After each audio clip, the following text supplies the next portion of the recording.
Everybody, welcome to my channel Geology World, and this is the part 3 of chapter 13, Volcanicity and Associated Landforms. We are starting from types of volcanic eruptions. So we will see that the volcanic eruptions or volcanicity is divided into two types. First is central eruption and the second is fissure eruption. First is central eruption. Central eruption उस तरह के volcanic eruption को बोलते हैं जो कि one और मोर craters या फिर वन और मोर वेंट से बाहर है, जिसकी एक सेंट्रल वेंट होगा। ये एक सेंटर पार्ट है, सेंटर पाइप जैसा है जहाँ से मैग्मा बाहर आएगा।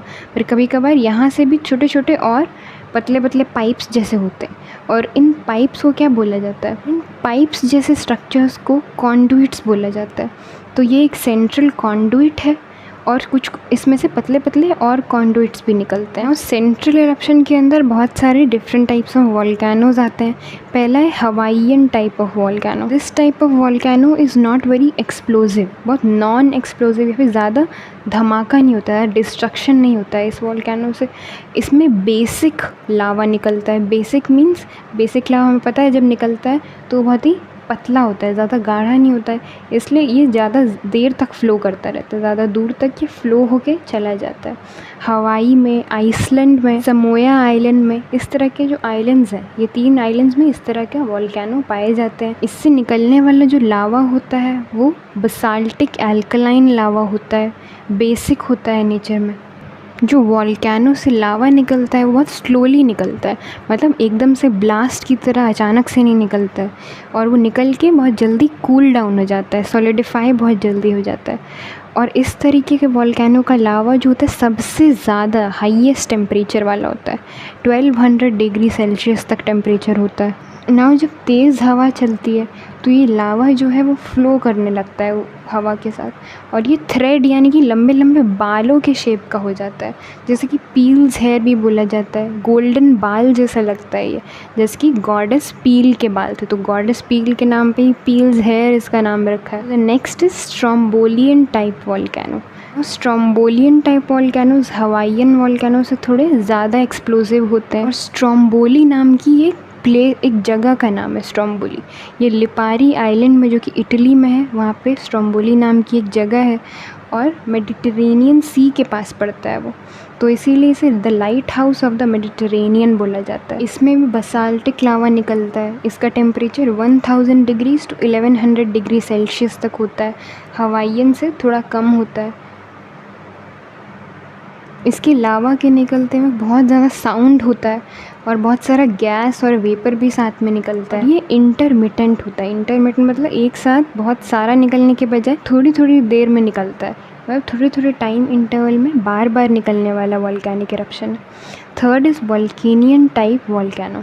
ना वॉल्केनो, ये वॉल्केनिक माउंटेन को ही बोला जाता है in Lipari Islands. Strombolian type of volcano से भी ज़्यादा एक्सप्लोजिव होता है, ज़्यादा धमाकेदार होता है, बहुत बड़ा होता है, और इसमें एसिडिक लावा निकलता है। एसिडिक लावा होने की वजह से ज़्यादा देर तक ये फ़्लो नहीं कर पाता, ज़्यादा दूर तक नहीं जा पाता, बहुत गाढ़ा होता है। Next is Vesuvius Etna type volcano. Vesuvius और एटना ये जो है इटली के वॉल्केनोज़ का नाम है, जो है वॉल्केनियन और स्ट्रोम्बोलियन से भी ज़्यादा एक्सप्लोजन होता है, ज़्यादा धमाकेदार होता है। इसमें भी जो लावा होता है वो एसिडिक होता है, बहुत ही गाढ़ा विस्कस होता है।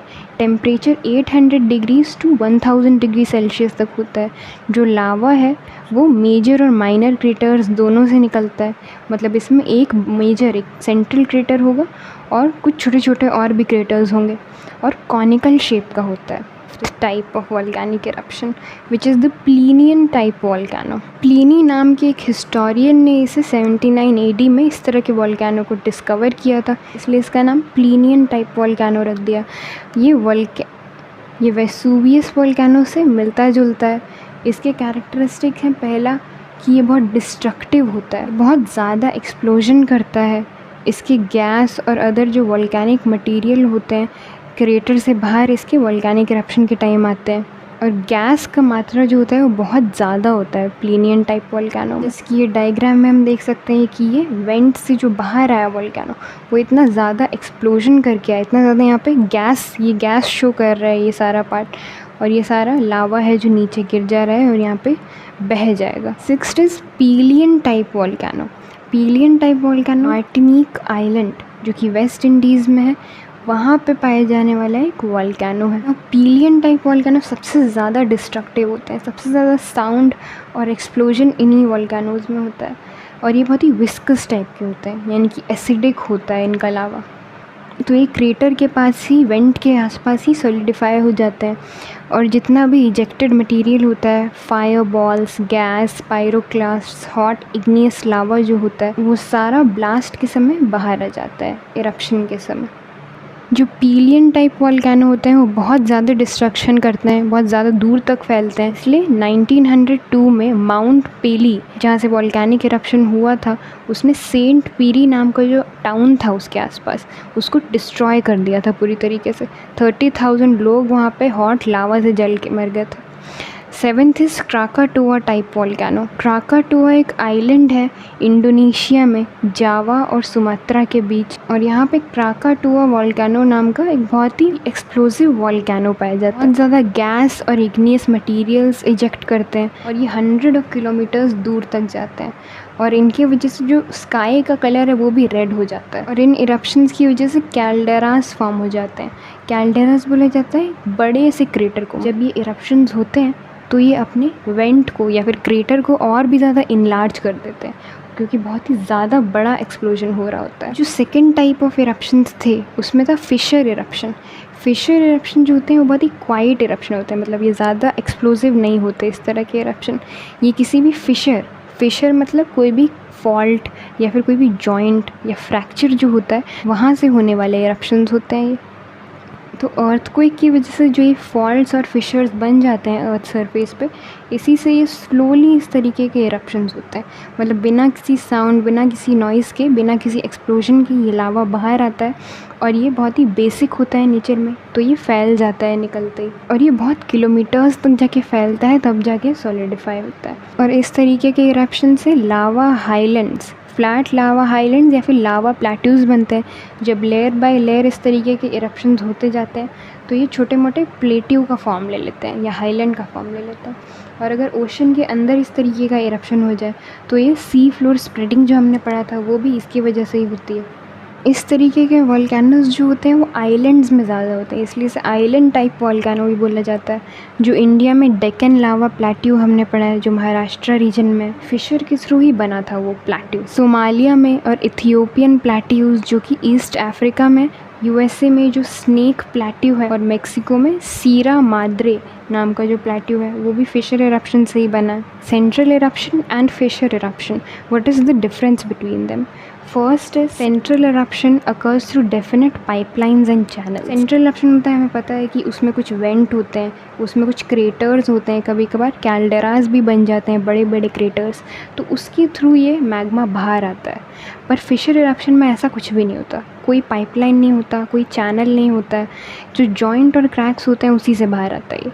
दूसरा है कि सेंट्रल इरप्शन में माउथ होता है, जिसे क्रेटर बोलते हैं, मतलब एक पर्टिकुलर पॉइंट से ये बाहर आता है, और एक पाइप भी होता है जिसे वेंट बोलते हैं। पर फिशर इरप्शन में ना कोई माउथ होता है ना कोई वेंट होता है, तो क्रेटर जैसी कोई चीज़ नहीं होती। तीसरा है सेंट्रल इरप्शन में जो लावा निकलता है वो एसिड लावा होता है, इसका हाई मेल्टिंग पॉइंट होता है और बहुत ही गाढ़ा होता है इस तरीके का लावा, और ये ज़्यादा दूर तक नहीं जाता है।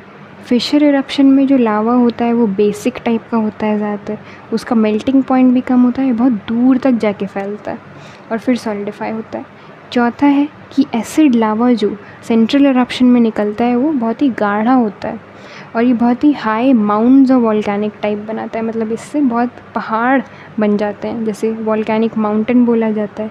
पर फिशर इरप्शन में कोई पहाड़ नहीं बनता है, मतलब फ्लैट टॉप प्लेट्यूज़ बन जाएंगे, पर ऐसा कोई वॉल्केनिक माउंटेन नहीं बनेगा फिशर इरप्शन में।